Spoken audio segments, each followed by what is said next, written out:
kaligtasan mo sa Alerto 24. Nakabakasyon po ngayon si Mike Enriquez, kaya ngayong gabi sasamahan tayo ng kapuso nating si Ivan Mayrina. Ivan! Salamat, Bel. Arestado ang isa sa 3 suspect sa pang-hold up sa isang babae sa Caloocan kaninang madaling araw. Bagamat positibong kinilala ng biktima, todo tonggi ang lalaki sa krimen. Si Trisha Zafra, naka-Alerto 24. Hindi mapigil ng babaeng ito na mapaiyak habang kinikilala ang umano'y ng hold up sa kanya nang magpang-abot sila sa presinto sa Caloocan alauna ng madaling araw kanina. Kwento ni Menchi Filiartos. Naglalakad siya pauwi galing sa on-the-job training nang cornerin siya ng 3 lalaki. Tutukan ng patalim at pagnakawan. Nakuha raw ang kanyang cellphone, 1,000 piso at mga dokumento. Importante sa akin dun yung recommendation letter kasi pag sinubmit mo ngayon, 1 to 2 weeks pa bago makukuha. Yung hinahabol ko yung oras. Agad namang nahuli ang isa sa mga suspect na si Romel Salvador matapos makaresponde ang mga tanod. Nung lalapitan namin siya, lumayo muna siya, pumunta sa doon, naglakad siya. Inimbitahan namin, nakuha namin sa kanya yung yung kutsilyo at saka yung sumpa. Pero maring itinanggi ng suspect ang mga paratang. Ano naman po dito sa Manila, pag may mga di silang hold up, pero ang dami naman pong pwedeng sabihin mga hold up. Lahat naman po yata siguro di sa Manila yung mga tambay. Ganun na sabihin ng mga yan. Itinanggi rin niyang kanyang sumpak at bala na na-recover. Ang patalim naman, pandepensa lamang daw niya sa mga magtatangka sa kanyang buhay. Naharap sa reklamong robbery hold-up ang suspect. Trisha Zafra, naka-Alerto 24. Muntik nang hindi makadalo sa anibersaryo kahapon ng Communist Party of the Philippines, New People's Army, ang mga inimbitahang grupo sa Surigao del Sur. Naantala po kasi ang grupo sa checkpoint ng militar. Nakatutok si Marie Zumali. Pinara ng mga sundalo sa Lianga, Surigao del Sur ang convoy ng mga taga-suporta ng New People's Army at media na papunta sana sa 42nd anniversary celebration ng CPP-NPA. Masusing inspeksyon ang mga papeles ng mga sasakyan at kumuha ng mga litrato at video. Bagay na ikinadismaya ng grupo. As ordinary people in this country, we would like to listen to their agenda. Just grant us this simple request, just to be at the area because we are invited. Now, you can follow us if you want. This is a part of our daily routine sa security natin, checkpoint. And then po, after matapos ng PNP at saka ng ibang kasundaluhan natin yung pag-check ng mga prangkisa, papers ng mga civilian vehicles. Balikon po, pagkatapos po niya, pwede na kayo i-release. Matapos ng ilang minuto, narating din nila ang kuta ng NPA sa Mount Diwata Range sa bayan ng San Agustin. Mainit silang sinalubong ng mga rebelde.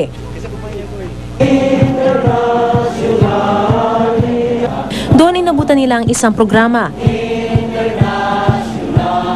Nagpakitang gila sa pagmarcha ang may 80 rebelde hawak ang matataas na kalibre ng baril.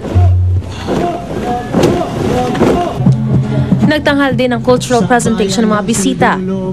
Atlas Navas, kay raming mga tao. Ayon sa tagapagsalita ng grupo na si George Madlos alias Ka Ortiz, handa silang makipagtulungan sa usaping pangkapayapaan. Una nang napagkasunduan ng CPP, NPA, NDF at gobyerno na muling pagulungin ang peace talk sa Pebrero. At the very least, government will demonstrate how sincere it is in trying to achieve a settlement and a peace. And the peace rather through dialogue rather than just the use of arms. But we will do what we will have to do. Sa ngayon umiiral pa ang Christmas ceasefire hanggang January 3. Mariz Umali, nakatutok, 24 oras. Ayon naman sa Philippine Army, pag-aabuso raw sa umiiral na suspension of military operations ang ginawang pagpapakitang puwersa ng New People's Army sa Surigao del Sur. Ang pagpapakita rin daw ng mga armas ay lumilikha ng takot sa mga negosyo at residente doon. Pasok na ulit bukas ay inaasahan po na magsisiuwian na ang mga nagbakasyon sa mga probinsya. Kaya kamustahin natin ngayon ang lagay ng trapiko live mula sa EDSA sa Balintawak na katutok si Jay Taruk. Jay, kamusta ang traffic dyan? Well, kaiba dun sa lagay ng sitwasyon ng trapiko. Ilang araw matapos bago sumapit itong panahon ng Kapaskuhan ay napakaluwag ng daloy ng trapiko. Sa magkabilang panig, kung magagaling ka dito sa EDSA Balintawak, patungo ka ng Makati, ang southbound lane na yan ay napakaluwag, so napakabilis ng takbo ng mga sasakyan. Ang kabilang panig naman mula SM North EDSA ay nananatiling light pa rin ang lagay ng trapiko hanggang dito sa pagpasok ng North Luzon Expressway. Magbabaga lamang yung ating mga kababayan pagka naka-exit na sila ng North Luzon Expressway at paakyat na sila ng Cloverleaf at papasok ng EDSA. Dito sa Cloverleaf ay medyo nagbabagal talaga ang mga sasakyan dyan hanggang dito sa EDSA, pero maluwag ang sitwasyon ng daloy ng trapiko dyan at yung mga papunta ng Caloocan ay napakaluwag din ng daloy ng trapiko at hindi sila mahihirapang magbiyahe sa mga oras na ito, Mel. Maraming salamat sa iyo, Jay Taruk.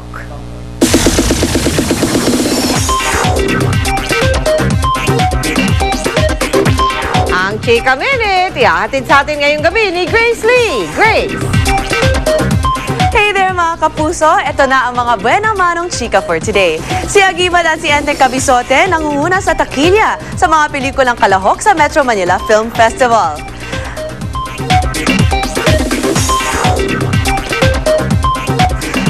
At mga bituing dumalo sa gabi ng parangal ng MMFF, nagpatalbukan sa red carpet.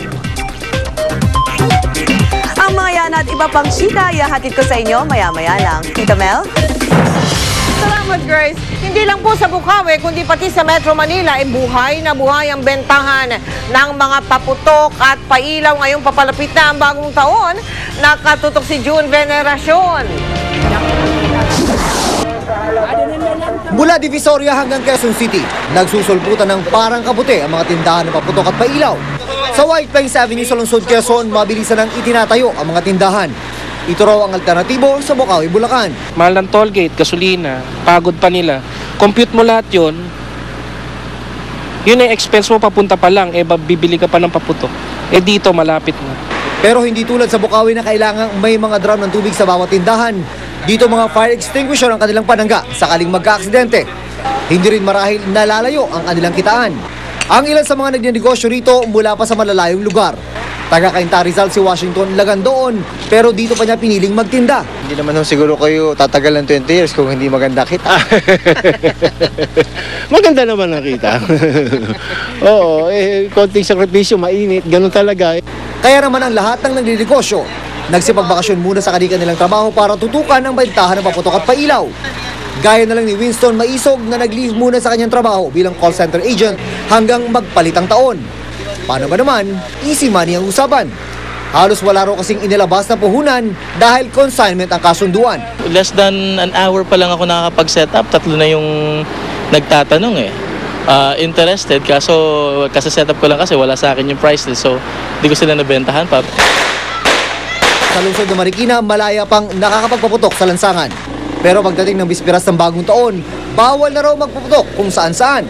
Sabi ng Marikina PNP, may itatalagang common firecracker area sa bawat 16 na barangay ng lungsod. I-disseminate natin sa mga tao as mas practicable na for them to realize na merong firecracker zone. That's one. And we appeal to the people na kung pwede lang, doon na magpaputok. Ito for their own good. Sa Pasay City, 27 ang common firecracker area. 6 sa Muntinlupa, 10 sa Pateros at 2 sa Makati. Sa mga ayaw na ayaw sa paputok, ang Barangay Bangkal, Pio del Pilar at Magallanes sa Makati ang lugar na para sa inyo. Bawal na bawal dito ang bentahan at paggamit ng paputok at pailaw. Ang problema nga lang, may nakaambang panganib na dala ng tumagas sa pipeline. At ang malakas pa ring amoy, dala ng tumagas ng mga produktong petrolyo. June Veneracion, nakatutok, 24 oras.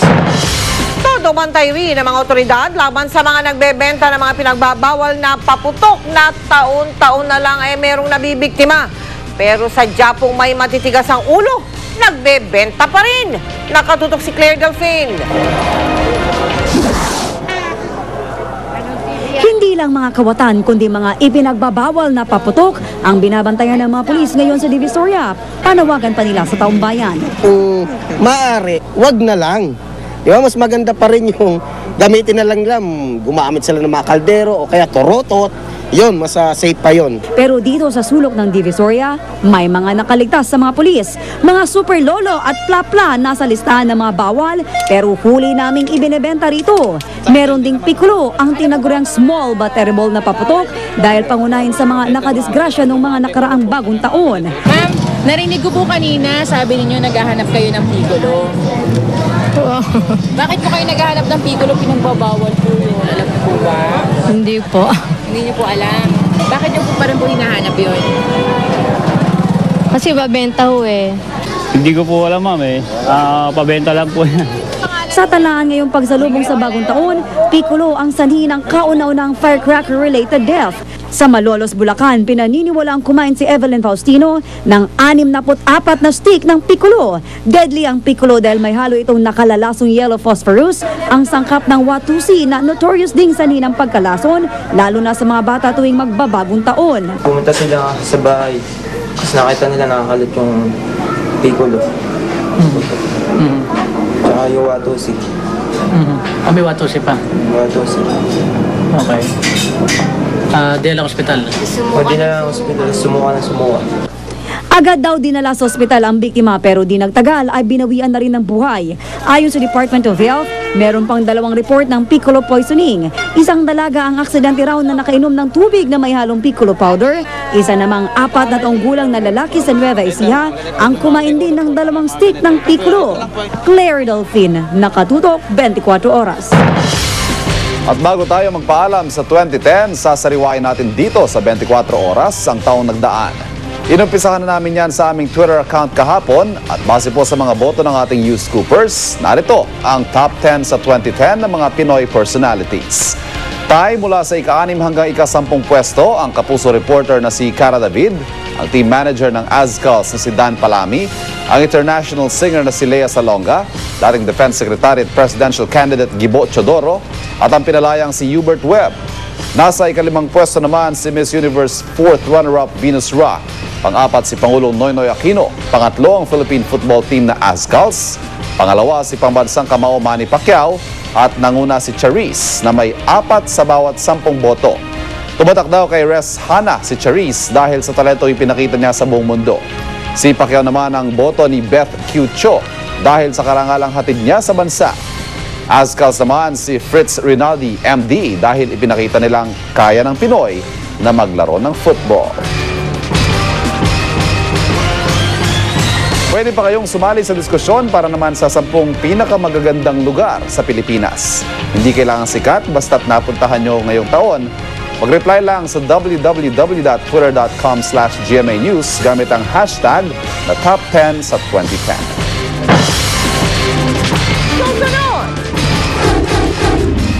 Bagong silang na sanggol na inabandona sa Quezon Memorial Circle.